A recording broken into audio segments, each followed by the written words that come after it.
ನಮಸ್ಕಾರ ಸ್ನೇಹಿತರೆ, ಭಕ್ತಿ ವೈಭವ ಯೂಟ್ಯೂಬ್ ಚಾನಲ್ಗೆ ತಮಗೆಲ್ಲರಿಗೂ ಸುಸ್ವಾಗತ. ಸ್ನೇಹಿತರೆ, ಇಂದಿನ ವಿಡಿಯೋದಲ್ಲಿ ನಾವು ಅರಿಶಿಣವನ್ನು ಹೇಗೆ ಬಳಸಬೇಕು, ಅದು ಗುರುವಾರ ಹೀಗೆ ಬಳಸಿದರೆ ಅರಿಶಿಣವನ್ನು ಎಷ್ಟೆಲ್ಲ ಪ್ರಯೋಜನ ಇದೆ, ಅರಿಶಿಣದಿಂದ ಅದೃಷ್ಟವೇ ಬದಲಾಗುತ್ತೆ ಅಂತಲೇ ಹೇಳ್ಬೋದು. ಹಾಗಿದ್ರೆ ವಿಡಿಯೋ ಶುರು ಮಾಡೋಣ. ಅರಿಶಿಣದ ಪ್ರಯೋಜನ ಏನು ಅಂತ ತಿಳ್ಕೊಳ್ಳೋದಕ್ಕಿಂತ ಮುಂಚೆ ದಯವಿಟ್ಟು ಚಾನಲನ್ನು ಸಬ್ಸ್ಕ್ರೈಬ್ ಮಾಡ್ಕೊಳ್ಳಿ. ವಿಡಿಯೋ ಇಷ್ಟ ಆಯಿತು ಅಂದರೆ ವಿಡಿಯೋಗೆ ಲೈಕ್ ಮಾಡಿ, ಶೇರ್ ಮಾಡಿ, ಕಮೆಂಟ್ ಮಾಡಿ. ಕಮೆಂಟ್ ಬಾಕ್ಸ್ನಲ್ಲಿ ಓಂ ಮಹಾವಿಷ್ಣುವೇ ನಮಃ, ಓಂ ಮಹಾಲಕ್ಷ್ಮಿ ನಮಃ ಎಂದು ಕಮೆಂಟ್ ಮಾಡಿ. ಸ್ನೇಹಿತರೆ, ಭಗವಾನ್ ವಿಷ್ಣು ಮತ್ತು ಲಕ್ಷ್ಮಿ ಇಬ್ಬರು ಇಷ್ಟಪಡುವ ವಸ್ತುವೆಂದರೆ ಅದುವೇ ಅರಿಶಿಣ. ಗುರುವಾರ ಅರಿಶಿಣದಿಂದ ಹೀಗೆ ಮಾಡಿದರೆ ನಮಗೆ ಅದೃಷ್ಟವೇ ಬದಲಾಗುವುದು. ಹಾಗೆ ಗುರುವಾರ ಬಂದು ಅರಿಶಿಣವನ್ನು ಏನು ಮಾಡಬೇಕು, ಗುರುವಾರ ದಿನ ಅರಿಶಿಣ ಬಳಸುವುದರ ಪ್ರಯೋಜನ ಏನು ಅಂತ ತಿಳಿಯೋದಾದರೆ, ಗುರುವಾರ ಭಗವಾನ್ ವಿಷ್ಣುವಿಗೆ ಸಮರ್ಪಿಸಲಾದ ದಿನವಾಗಿದೆ ಮತ್ತು ವಿಷ್ಣು ಲಕ್ಷ್ಮೀ ದೇವಿಯ ಪತಿ ಮತ್ತು ಈ ಬ್ರಹ್ಮಾಂಡದ ರಕ್ಷಕ ಅಂತಲೇ ಹೇಳ್ಬೋದು. ಆತನನ್ನು ಮೆಚ್ಚಿಸುವುದರಿಂದ ಲಕ್ಷ್ಮೀ ದೇವಿಯ ಅನುಗ್ರಹ ಸಿಗುವುದು. ಅರಿಶಿಣವು ವಿಷ್ಣುವಿನ ಮೆಚ್ಚಿನ ವಸ್ತುಗಳಲ್ಲಿ ಒಂದಾಗಿದೆ. ಗುರುವಾರ ಉಪವಾಸ ಮಾಡುವವರು ಸಹ ವಿಷ್ಣುವನ್ನು ಅರಿಶಿಣದಿಂದ ಪೂಜಿಸುತ್ತಾರೆ ಮತ್ತು ಅರಿಶಿಣದಿಂದ ತಿಲಕವನ್ನು ಇಟ್ಟುಕೊಳ್ಳುತ್ತಾರೆ. ಈ ಕಾರಣಕ್ಕಾಗಿ ಅರಿಶಿಣದ ಪೌರಾಣಿಕ ಪ್ರಾಮುಖ್ಯತೆಯನ್ನು ಸಹ ವಿಶೇಷವೆಂದು ಪರಿಗಣಿಸಲಾಗಿದೆ. ನಿಮ್ಮ ಹಣೆ ಬರಹವನ್ನು ಬದಲಾಯಿಸಬಹುದಾದ ಅರಿಶಿಣಕ್ಕೆ ಸಂಬಂಧಿಸಿದ 5 ಪವಾಡ ಪರಿಹಾರಗಳ ಬಗ್ಗೆ ನಾವಿಂದು ಇಲ್ಲಿ ತಿಳ್ಕೊಳ್ಳೋಣ. ಅದಲ್ಲದೆ ಗುರುವಾರ ಅರಿಶಿಣವನ್ನು ಬಳಸುವುದರಿಂದ ನಿಮ್ಮ ಜಾತಕದಲ್ಲಿ ಗುರುವಿನ ಸ್ಥಾನವು ಬಲವಾಗುತ್ತೆ ಅಂತಲೇ ಹೇಳ್ಬೋದು. ಅಂದರೆ ನೀವೇನಾದರೂ ಮೊದಲನೇದಾಗಿ ತಿಳ್ಕೊಬೇಕಾಗಿರೋ ವಿಷಯ ಅಂದರೆ, ಒಳ್ಳೆಯ ಕೆಲಸಕ್ಕೆ ಹೋಗುವ ಮುನ್ನ ಇದನ್ನು ಮಾಡಬೇಕಾಗತ್ತೆ. ನೀವು ಗುರುವಾರ ಯಾವುದೇ ಶುಭ ಕೆಲಸಕ್ಕೆ ಹೋಗುತ್ತಿದ್ದರೆ ಮೊದಲು ಭಗವಾನ್ ಗಣೇಶನಿಗೆ ಅರಿಶಿಣದಿಂದ ತಿಲಕವನ್ನು ಹಚ್ಚಿ ಮತ್ತು ನಂತರ ಮನೆಯಿಂದ ಹೊರಗೆ ಹೋಗಬೇಕಾಗತ್ತೆ. ಇದನ್ನು ಮಾಡೋದ್ರಿಂದ ನಿಮ್ಮ ಕೆಲಸದಲ್ಲಿ ಬರುವ ಯಾವುದೇ ರೀತಿಯ ಅಡೆತಡೆಗಳನ್ನು ತೆಗೆದುಹಾಕಲಾಗುತ್ತದೆ ಮತ್ತು ಶುಭ ಫಲಿತಾಂಶಗಳನ್ನು ಪಡೆಯಲಾಗುತ್ತೆ ಅಂತಲೇ ಹೇಳ್ಬೋದು. ಹಾಗೆ ಅರಿಶಿಣದ ದಾನವನ್ನು ಕೂಡ ಮಾಡ್ಬೋದು ನೀವು.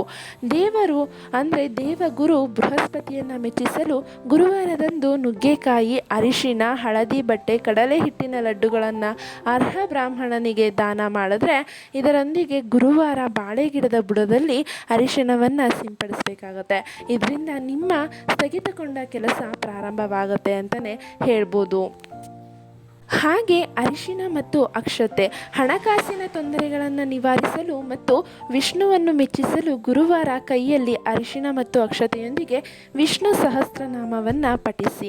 ಈ ಕೆಲಸವನ್ನು ಪ್ರಾಮಾಣಿಕ ಹೃದಯದಿಂದ ಮಾಡುವ ಮೂಲಕ ಮತ್ತು ನಿಮ್ಮ ಮನಸ್ಸಿನಲ್ಲಿ ಒಳ್ಳೆಯ ಚೈತನ್ಯವನ್ನು ಇಟ್ಟುಕೊಳ್ಳುವುದರಿಂದ ನೀವು ಹಣಕಾಸಿನ ತೊಂದರೆಯಿಂದ ಸ್ವಾತಂತ್ರ್ಯವನ್ನು ಪಡೆಯುತ್ತೀರಿ ಮತ್ತು ನಿಮ್ಮ ಎಲ್ಲ ಕೆಲಸಗಳು ಯಾವುದೇ ಅಡೆತಡೆ ಇಲ್ಲದೆ ಪೂರ್ಣಗೊಳ್ಳುತ್ತದೆ.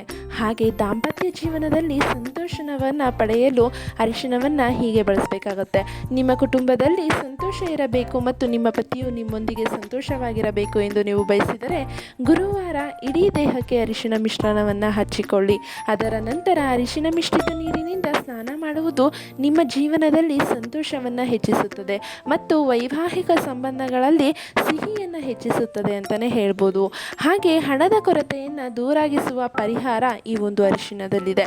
ಅಂದರೆ ಗುರುವಾರ ತುಂಡಾಗದ 5 ಅರಿಶಿಣ ಉಂಡೆಯನ್ನು ತೆಗೆದುಕೊಂಡು ಅದನ್ನು ಕೆಂಪು ಬಟ್ಟೆಯಲ್ಲಿ ಕಟ್ಟಿ ಒಂದು ಬಂಡಲ್ ಮಾಡಿ ಮತ್ತು ನಿಮ್ಮ ಹಣದ ಸ್ಥಳದಲ್ಲಿ ಅದನ್ನು ಇರಿಸಿದ್ರೆ ನಿಮ್ಮ ಮನೆಯಲ್ಲಿನ ಹಣದ ಕೊರತೆ ನೀಗಲು ಆರಂಭವಾಗುತ್ತೆ ಮತ್ತು ತಾಯಿ ಲಕ್ಷ್ಮಿ ನಿಮಗೆ ದಯೆ ತೋರುತ್ತಾಳೆ.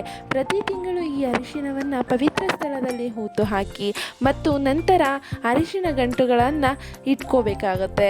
ನೋಡಿದ್ರಲ್ಲ ಸ್ನೇಹಿತರೆ, ಅರಿಶಿಣದಿಂದ ಎಷ್ಟೆಲ್ಲ ಉಪಯೋಗ ಇದೆ ಅಂದರೆ, ವಿಷ್ಣು ಮತ್ತು ಲಕ್ಷ್ಮೀ ದೇವಿಯ ಕೃಪೆಗೆ ಪಾತ್ರರಾಗ್ತೀರಾ.